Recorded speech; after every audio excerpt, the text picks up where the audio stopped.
Hi. Okay. Shabbat Shalom. Shabbat Shalom. Vayelechu, Shenehem, Yahdav. Welcome back. Yeah, welcome back to our segment. Yes. So this week's Perashat Vayigash, I was reading a simple Rashi, interesting midrash that when finally Yaakov and Yosef are reunited, the beginning of the Parashat is the reuniting of Yosef and the other brothers, Of course. meaning Revelation, and it's so dramatic and so emotional. And then Yaakov and Yosef are reunited, and you have one of them crying on the shoulder of the other. And Rashi points out how one is crying on the shoulder, but it doesn't seem like they're both crying. Yaakov is not crying. Yaakov is not crying.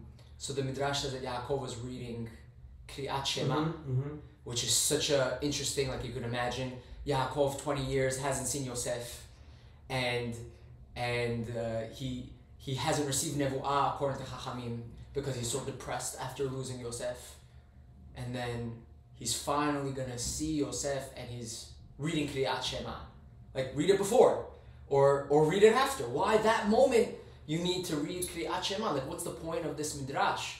That it's trying to show that Yaakov was reading Shema and he has to pause. Like, you can't say hi to Yosef. You can't stop in the middle of your Kriyat Shema. Like, how do you make sense of this midrash? And if it is time to read Kriyat Shema, how come Yosef's not reading? Yeah, why isn't Yosef like? And there's a larger window of reading Kriyat Shema. Like, it doesn't have to be within the 2 minutes. Correct. Like, why is it? So I thought that maybe we have to get a little in the head of Yaakov as much as we can. Yaakov doesn't know where Yosef is standing. I think in terms of his emunah. We know of Yosef. And we spoke about this last week, how big of a tzaddik he is and how committed he is and he's steadfast in his... But Yaakov doesn't know that. As far as Yaakov is concerned, probably the logical conclusion would be Yosef is in Mitzrayim all this time. As a teenager, he might have lost all of his Torah and Judaism. So I think like Yaakov is trying to make almost like a statement. Like, Yosef, I don't know where you stand. I want you to know where I stand. And my Shema reading...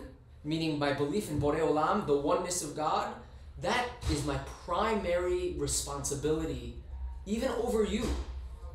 If you're going in the opposite direction, I want you to know where I stand. I stand here, and I'm not going to budge. And I'm not even going to say hi to you.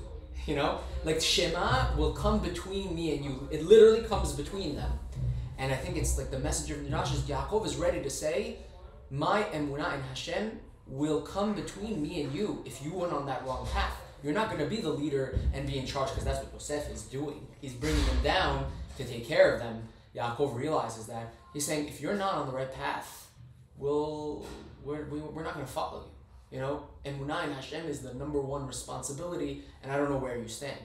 Of course, he finds out, in amazement that Yosef is steadfast. But before he knows that, the first message he wants, how powerful that is.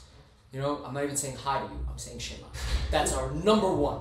Interesting you bring that up because to what you were saying about, okay, Yosef is alive, or even if he's not alive, if he's spiritually not there. Yeah.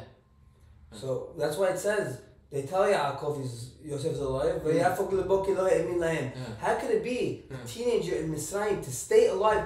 Okay, he's alive physically, but what do I gain if he's not spiritually alive? Yeah. Who is he? What happened to identity? Yeah.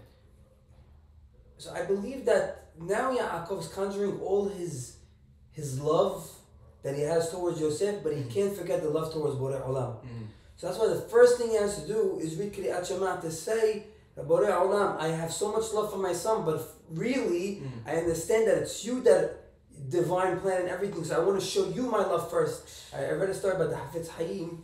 He said he learned what true ahavat to Borei Olam is from a lady that she was standing by burying her son, and she said after she buried her son, she turned to Borei Olam and she said, Borei Olam, up until now my love in the world was split, half to you, half to my son, but now we should never know, now that her son is no longer here, now all my love is to you. Which means she had so much love to Borei Olam, but she understood but she understood that she has to split her love different ways. But now, all my love is to you. Wow. And that's what Yaakov Avinu is doing. All my love is to you, Borei Olam. I understand that I have to portray love to my son, but not before I show you that, Wow. Unbelievable. I think that also with Yosef's sons, someone asked the other day, so Ephraim and Menashe grew up in Egypt. Yeah. Who was their mother? You know, if you explain, Osenat bat Potiphar so they were raised with this Egyptian mother, you know, and they're raised in Egypt. How do they come out? And we're all blessing Ephraim and Menashe. How do you bless to be like them? How was Ephraim and Menashe, how were they righteous? Because of Yosef. I think it has to be because of Yosef. It's gotta be because of Yosef. And I think you have to say that since Yaakov loved and raised Yosef so closely, so Yosef had a paradigm on how to raise those kids, because Yaakov raised Yosef like with so much attention. But look at Yosef. Because they knew how to do it. But look at Yosef himself. Last week's Perashat, in the case when they come down, he tells the Asher al Beito, he tells the one in charge of his house, make shechita, take out gidan nashe. Unbelievable. So even in Mitzrayim, he was making sure to eat kasher.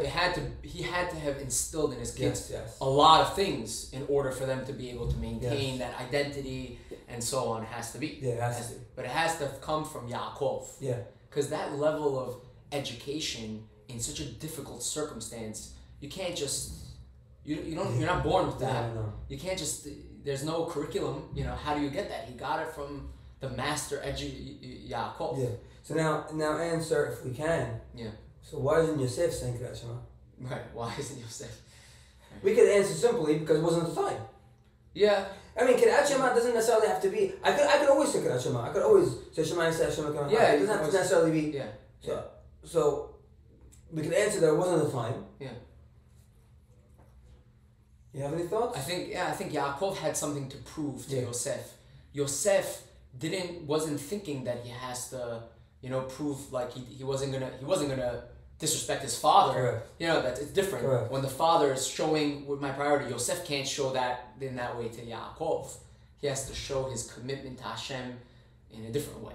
Correct. In a different way. Or we could say he read Kriyat Shema already. Yeah. I mean. Oh, he's gonna read it later. Yeah. Exactly. Again, I think it's just so powerful that Yaakov would have, with all that coming up, he's.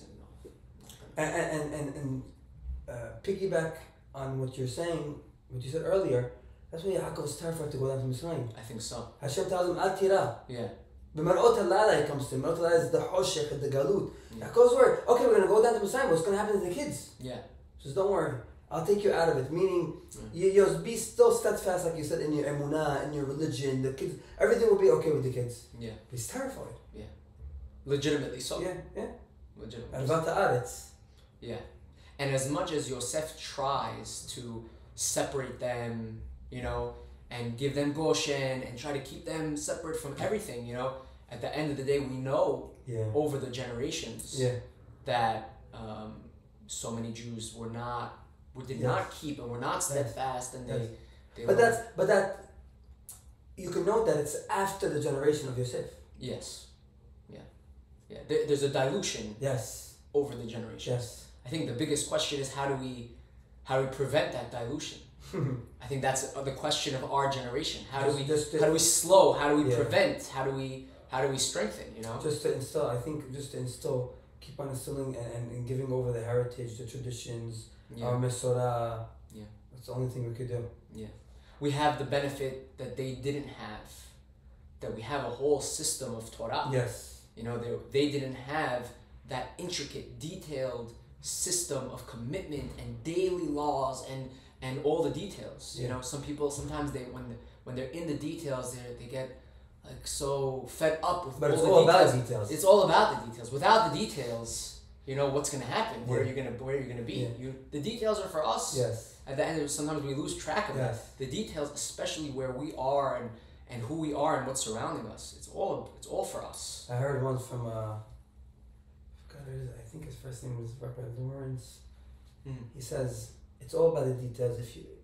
It's different buying a present for your wife than buying her. For example, he said he brings either buying a bouquet of flowers or buying the color that she wants, the roses that she wants with the baby's breath and exactly how. It's all about the details. Same as that flowers. Yeah. It's all about the details. You can't compare. No, you can't compare at all. The generic buying of flowers to the details is what keeps you. The Right out? No, it's good. Oh, okay. The details is what keeps you connected to Borei Olam. Absolutely. Yeah, it's all about details. It's all about it. Bezrat Hashem, we should find Amen. the beauty and the meaning in those details in our daily Kriyat Shema, that we see the importance of it, the daily reminder of our commitment to Borei Olam Amen. through Yaakov and Yosef. Amen. Shabbat Shalom. Shabbat Shalom.